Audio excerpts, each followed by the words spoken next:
उसी जंगल में टूनी अपने दो बच्चों के साथ रहती थी और उस जंगल का महाराज एक चील था। चील महाराज का एकमात्र पुत्र था जिससे महाराज बहुत लाड प्यार किया करता था। उसी जंगल में एक दुष्ट कौवा भी रहता था और एक मिट्ठू तोता भी। एक दिन महाराज का सुपुत्र महाराज चील के पास आता है और कहता है, पप्पा, ओ पप्पा, मैंने सब फल खाया है लेकिन एक फल नहीं खाया है। मैं वो फल खाना चाहता हूँ, मुझे वो फल लाकर देंगे ना पप्पा? मैं अवश्य लाकर दूंगा मेरे बेटे, लेकिन ये तो बताओ कि वो कौन सा फल है, उसका नाम तो बताओ। जी पप्पा, उस फल का नाम एप्पल है। मैं एप्पल खाऊंगा पप्पा, मुझे एप्पल लाकर दो ना पप्पा।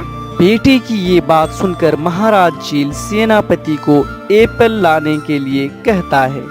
सेनापति, अभी जाओ और जंगल से एप्पल खोजकर मेरे सुपुत्र के लिए लाओ। चाहे जैसे भी हो, मेरे बेटे को एप्पल लाकर देना ही होगा।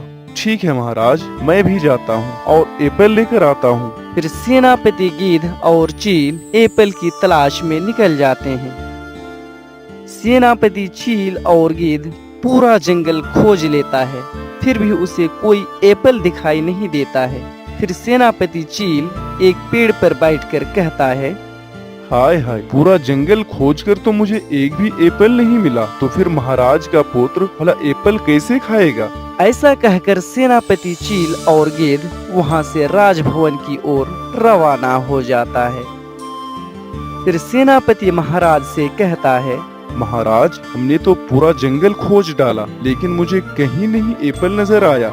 चील महाराज सेनापति से ऐसी बात सुनकर काफी गुस्सा जाता है और कहता है, ये तुम क्या बोल रहे हो सेनापति? पूरे जंगल में तुम्हें एक भी एप्पल नजर नहीं आया। अब मेरा बेटा क्या खाएगा? अगर मेरे बेटे को पता चल गया कि एप्पल नहीं मिला तो वो नाराज हो जाएगा।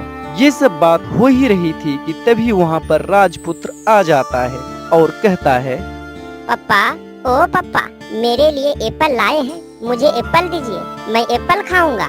अरे मेरे बेटे, तुम गुस्सा मत करो। मैंने सेनापति को एप्पल लाने के लिए भेजा था लेकिन उसे कोई एप्पल नहीं मिला। इसमें मेरा क्या दोष है मेरे बेटे?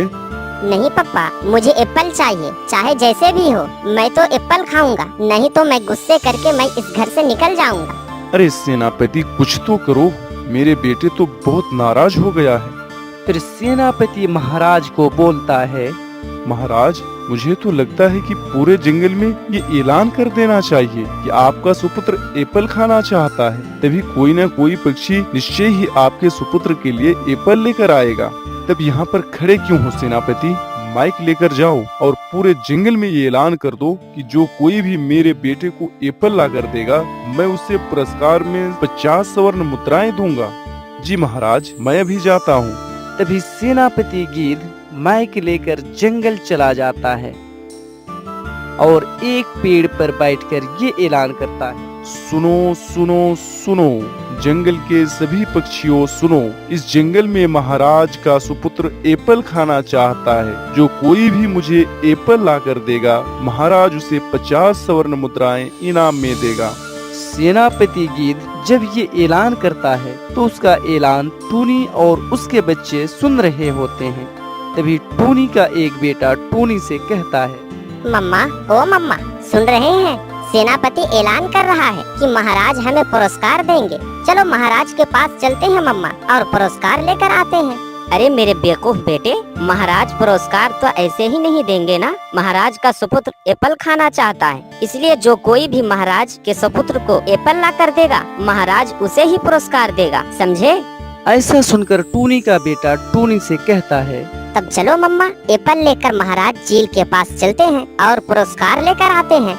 एप्पल? एप्पल कहाँ मिलेगा? मेरी जानकारी के हिसाब से तो इस जंगल में एक भी एप्पल नहीं है।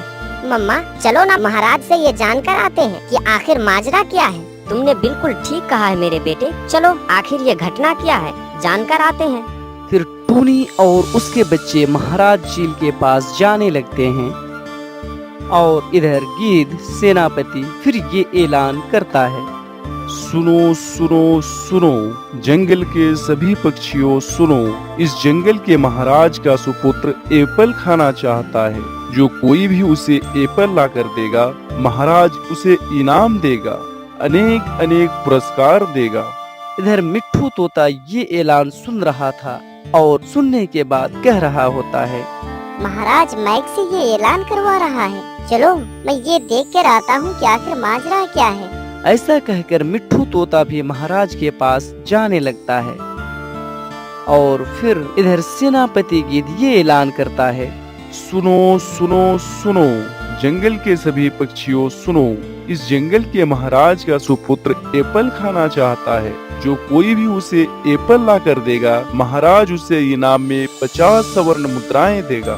इधर दुष्ट कौवा ये ऐलान सुनकर कहता है, अरे इतना बड़ा ऑफर, ये तो मैं नहीं छोड़ सकता। पुरस्कार तो मैं लेकर ही रहूंगा। पहले महाराज चील के पास जाकर देखता हूँ कि असल में क्या बात है।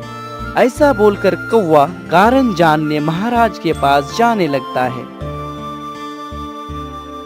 कुछ देर के बाद सभी महाराज चील के पास पहुंच जाते हैं और कहते हैं, महाराज मैं सही से समझ नहीं पाया कि आखिर मामला क्या है। हाँ महाराज, मिट्ठू ने बिल्कुल ठीक ही कहा है कि आखिर घटना क्या है। आप हमें समझाने की कृपा करें महाराज। तभी महाराज सब खुलकर बोलने लगते हैं, देखो पक्षियों, मैं बहुत विपत्ति में पड़ गया हूँ। मेरा सुपुत्र एप्पल खाना चाहता है, इसलिए हमने सेनापति को जंगल भी भेजा था। पूरा जंगल खोजकर उसे एक भी एप्पल नहीं मिला और वापस आ गया। और मेरा बेटा ये सुनकर बहुत गुस्सा गया, इसलिए मैंने आप सबों को यहाँ बुलाया है। चाहे जैसे भी हो, मेरे पुत्र को एप्पल ला कर दो। महाराज, अभी एप्पल कहाँ मिलेगा? अगर मेरे पेड़ पर एप्पल होता, मैं आपके पुत्र के लिए अवश्य एप्पल लेकर आता।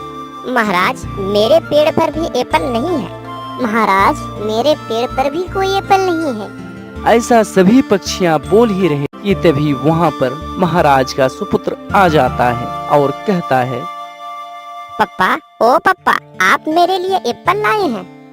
सुन रहे हो टूनी, मेरा बेटा एप्पल खाने के लिए कैसे जिद कर रहा है। मेरे पास पैसा होने के बावजूद भी मैं उसके लिए एप्पल नहीं ला पा रहा हूँ। महाराज से ऐसी बात सुनने के बाद टूनी राजपुत्र को समझाते हुए कहती है, सुनो राजपुत्र, तुम बहुत बड़े बाप के बेटे हो, मैं ये जानती हूँ, लेकिन हर समय जिद पर अड़े रहना उचित नहीं है। हर चीज का एक समय होता है। यदि तुम मुझे 1 माह का समय दो तो हम अपने खेत में एप्पल का पेड़ लगाएंगे और फिर उसके बाद फिर तुम्हारे लिए एप्पल लेकर आएंगे। टूनी की बात सुनकर राजपुत्र कहता है, टूनी आंटी, आपकी बात सुनकर मुझे बहुत अच्छा लगता है। मैं अपने पापा से नहीं मांगूंगा। मैं आपको 1 महीने का समय दे रहा हूँ। आप 1 महीने के बाद तो मुझे एप्पल लाकर देंगे ना आंटी? मैं तुम्हें अवश्य एप्पल लाकर दूंगी, तुम जरा इंतजार करो। टूनी की बात सुनकर टूनी को राजपुत्र 1 महीने का समय देती है। तभी चील महाराज बोलते हैं, क्या रे टोनी, तुमने तो मेरे बेटे को बहुत आसानी से समझा दिया है। कौवा तभी मन ही मन कहता है, ओहो, टोनी तो बहुत चालाक निकली। वो अकेले पुरस्कार पाना चाहती है। ना ना, मैं तो हरगिज ऐसा नहीं होने दूंगा।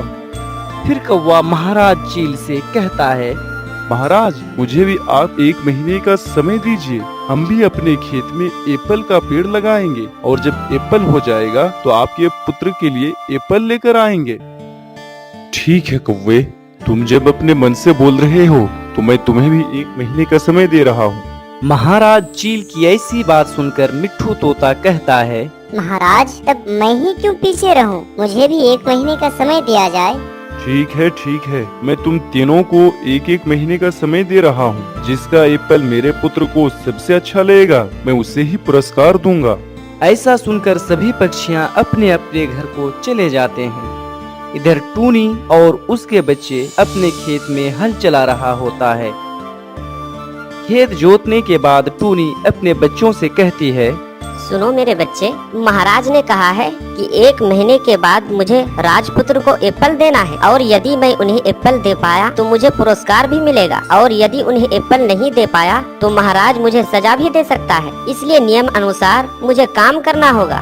मम्मा, ओ मम्मा, लेकिन 1 महीने के अंदर भला एप्पल कैसे हो सकता है? एप्पल उगने में तो कुछ समय लगेगा ना? तुमने बिल्कुल ठीक कहा है मेरे बेटे, लेकिन मैं 12 एप्पल खरीद कर लाऊंगी। 12 एप्पल का पेड़ कुछ ही समय में बड़ा हो जाता है और उसमें जल्दी एप्पल भी फल जाता है। इसलिए अभी मैं बाजार जाकर 12 एप्पल का बीज खरीद कर लाऊंगी। अच्छा मम्मा, चलो बाजार चलते हैं और वहाँ से एप्पल का बीज लेकर आते हैं। ऐसा कहकर टूनी अपने बच्चे को लेकर एप्पल का बीज खरीदने बाजार चली जाती है और कुछ देर के बाद बाजार से एप्पल का बीज खरीद कर लाती है और उसके बाद एप्पल का बीज अपने खेत में रोप देती है और अपने घर पर आ जाती है। फिर 2 दिनों के बाद टूनी सुबह सुबह अपने बच्चों को लेकर अपने खेत पर पहुंचती है तो उसके खेत में छोटे छोटे अनेकों एप्पल का पेड़ देखती है। फिर टूनी और उसके बच्चे पेड़ पर पानी डालते हैं और इधर मिट्ठू तोता अपने खेत में हल चला रहा होता है।